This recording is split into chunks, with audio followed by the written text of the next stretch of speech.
इस वीडियो में हम भारत के इतिहास के उस दौर की बात करने वाले हैं जहां से हमारी संस्कृति, हमारे विचार और हमारी पहचान की असली शुरुआत होती है। यह कहानी है वैदिक काल की।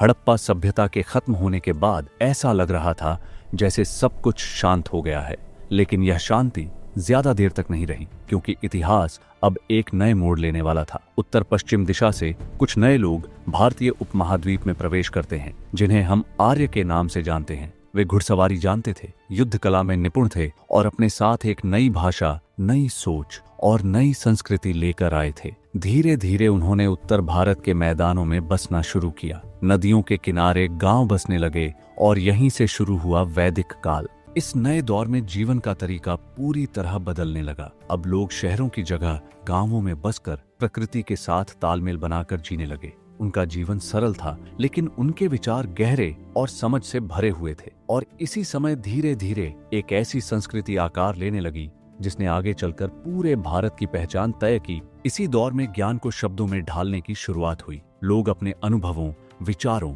और प्रकृति की समझ को संजोने लगे, और यहीं से जन्म हुआ उन ग्रंथों का जिन्हें हम आज वेदों के नाम से जानते हैं। इनमें सबसे प्रमुख थे ऋग्वेद, यजुर्वेद, सामवेद और अथर्ववेद। ये सिर्फ धार्मिक ग्रंथ नहीं थे, बल्कि उस समय के जीवन का पूरा ज्ञान इनमें छुपा था। इन्हीं के आधार पर समाज की सोच और व्यवस्था धीरे धीरे विकसित होने लगी। वैदिक काल के लोग प्रकृति के बहुत करीब रहते थे। वे सूर्य, अग्नि, वायु और इंद्र जैसे देवताओं को मानते थे। उनके लिए प्रकृति सिर्फ संसाधन नहीं, बल्कि पूजनीय शक्ति थी। उनका जीवन मुख्य रूप से खेती और पशुपालन पर आधारित था। गाय को सबसे बड़ा धन माना जाता था और उसी से समृद्धि को आंका जाता था। गांवों में लोग मिलकर रहते थे और एक दूसरे पर निर्भर रहते थे। लेकिन जैसे जैसे समय बीतता गया, समाज में धीरे धीरे बदलाव आने लगे। लोगों के काम और जिम्मेदारियों के आधार पर एक नई व्यवस्था बनने लगी, और यहीं से समाज 4 वर्गों में बंटने की ओर बढ़ने लगा। धीरे धीरे यह व्यवस्था 4 वर्गों में दिखाई देने लगी: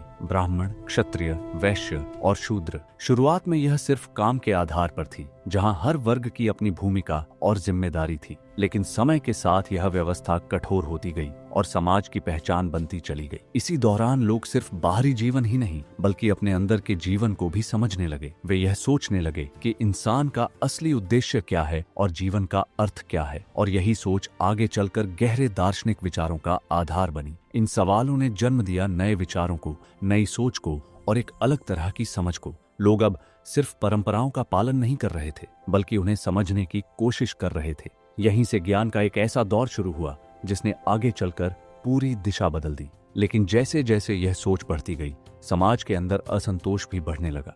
कुछ लोग इन जटिल नियमों और परंपराओं से खुद को अलग महसूस करने लगे, और इसी असंतोष ने आगे चलकर एक बड़े बदलाव की नींव रख दी। इसी बदलती स्थिति में छोटे छोटे जनसमूह अब बड़े राज्यों में बदलने लगे। अब गांव और जनपद मिलकर मजबूत महाजनपद बनने लगे, और यहीं से भारत के इतिहास में एक नया अध्याय शुरू हुआ। महाजनपदों के इस दौर में सत्ता और शक्ति सबसे महत्वपूर्ण बन गई। राज्य अपने विस्तार के लिए युद्ध करने लगे और प्रभुत्व की होड़ बढ़ने लगी, और धीरे धीरे कुछ राज्य बाकी सब पर भारी पड़ने लगे।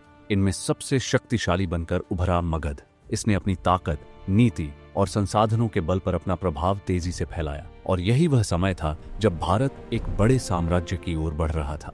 लेकिन इसी समय जब एक तरफ शक्ति बढ़ रही थी, दूसरी तरफ लोगों के मन में एक गहरा सवाल भी उठ रहा था: क्या जीवन सिर्फ सत्ता और संघर्ष के लिए है? और इसी सवाल ने जन्म दिया एक नए मार्ग को, एक ऐसे विचार को जो आगे चलकर पूरी दुनिया की सोच बदलने वाला था। इसी समय जब समाज में असंतोष और प्रश्न बढ़ रहे थे, एक राजकुमार ने अपने जीवन का सबसे बड़ा निर्णय लिया।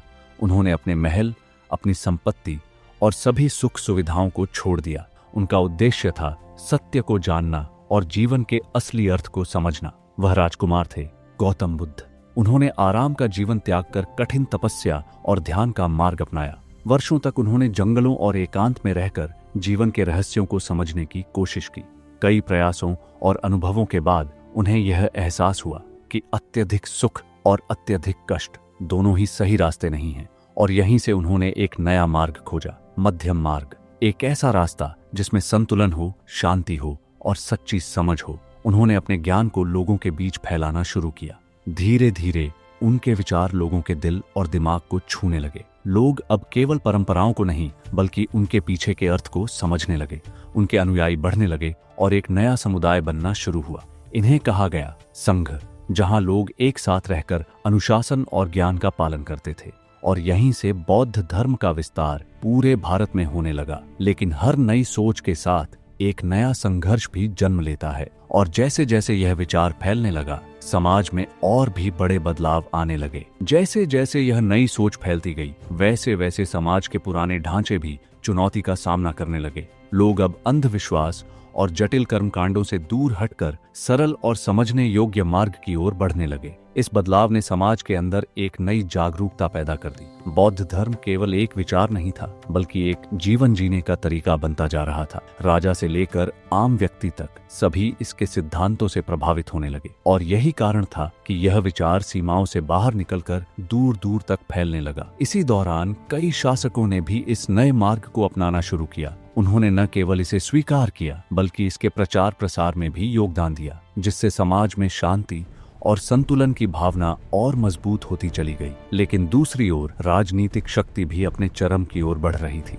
राज्य और बड़े होते जा रहे थे, सेनाएं मजबूत होती जा रही थीं, और भारत एक ऐसे दौर में प्रवेश कर रहा था जहां शक्ति और विचार दोनों साथ साथ आगे बढ़ रहे थे। अब इतिहास एक ऐसे मोड़ पर खड़ा था जहां एक तरफ साम्राज्य बन रहे थे और दूसरी तरफ विचार दुनिया को बदल रहे थे। और इसी टकराव और संतुलन के बीच भारत की कहानी एक और बड़े परिवर्तन की ओर बढ़ रही थी। और इसी समय जब भारत के अलग अलग हिस्सों में शक्ति और विचार दोनों अपने अपने रास्ते बना रहे थे, एक ऐसी घटना हुई जिसने पूरे इतिहास की दिशा बदल दी। उत्तर पश्चिम से एक शक्तिशाली विजेता अपनी विशाल सेना के साथ भारत की ओर बढ़ रहा था। उसका उद्देश्य सिर्फ जीत हासिल करना नहीं, बल्कि अपनी शक्ति का विस्तार करना था। वह विजेता था अलेक्जेंडर द ग्रेट। उसने कई देशों को जीतते हुए भारत की सीमाओं तक पहुंच बनाई। उसकी सेना ने सिंधु नदी को पार किया और भारतीय भूमि पर कदम रखा। यह पहली बार था जब भारत का सामना एक विदेशी शक्तिशाली सेना से इस तरह हुआ। लेकिन भारत भी कमजोर नहीं था। यहाँ के राजा और योद्धा पूरी ताकत से उसका सामना करने के लिए तैयार थे। इसी दौरान उसका सामना हुआ एक बहादुर भारतीय शासक से, जिसका नाम था पोरस। यह युद्ध केवल दो राजाओं के बीच नहीं था, बल्कि दो शक्तियों के बीच टकराव था। और इस टकराव ने यह साबित कर दिया कि भारत की भूमि पर विजय पाना इतना आसान नहीं है। हालांकि यह आक्रमण ज्यादा समय तक नहीं चला, लेकिन इसका प्रभाव गहरा था। इसने भारत के शासकों को यह एहसास दिलाया कि अब उन्हें और भी अधिक संगठित और शक्तिशाली बनना होगा। और यही सोच आगे चलकर एक ऐसे साम्राज्य की नींव बनने वाली थी जो पूरे भारत को एक सूत्र में बांध देगा। और इसी एहसास के साथ भारत की धरती पर एक नई शक्ति उभरने लगी। एक ऐसा व्यक्ति जिसने साधारण जीवन से उठकर इतिहास की दिशा बदल दी। उसका लक्ष्य केवल सत्ता पाना नहीं, बल्कि एक विशाल और संगठित साम्राज्य बनाना था। वह था चंद्रगुप्त मौर्य, जिसने अपनी बुद्धिमत्ता, साहस और दृढ़ निश्चय के बल पर एक नई शुरुआत की। लेकिन इस सफर में वह अकेला नहीं था। उसके साथ था एक महान गुरु जिसका नाम था चाणक्य। एक ऐसा रणनीतिकार जिसने न केवल राजनीति को समझा, बल्कि उसे बदल कर रख दिया।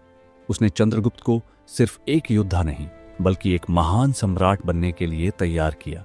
धीरे धीरे उन्होंने मिलकर मगध की सत्ता को चुनौती दी। रणनीति, युद्ध और धैर्य के साथ उन्होंने अपने दुश्मनों को हराना शुरू किया, और आखिरकार एक नए साम्राज्य की नींव रखी गई, मौर्य साम्राज्य। यह भारत का पहला ऐसा साम्राज्य था जिसने इतने बड़े भूभाग को एक साथ जोड़ा। अब भारत सिर्फ छोटे छोटे राज्यों में बंटा नहीं था, बल्कि एक शक्तिशाली शासन के अंतर्गत आ चुका था। और यहीं से भारत के इतिहास का एक नया स्वर्णिम अध्याय शुरू हुआ।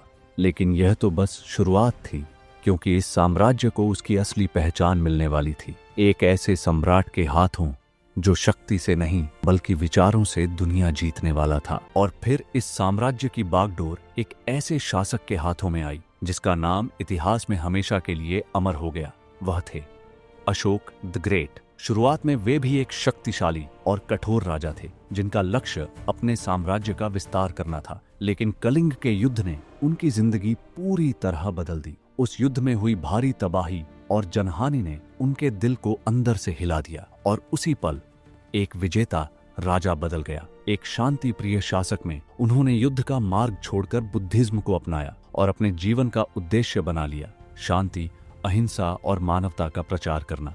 उन्होंने अपने विचारों को पूरे भारत और बाहर तक फैलाया और एक ऐसा साम्राज्य खड़ा किया जो केवल शक्ति से नहीं बल्कि नैतिकता और करुणा से चलाया जाता था। यही वह पल था जब भारत ने दुनिया को यह सिखाया कि असली जीत तलवार से नहीं बल्कि विचारों से होती है।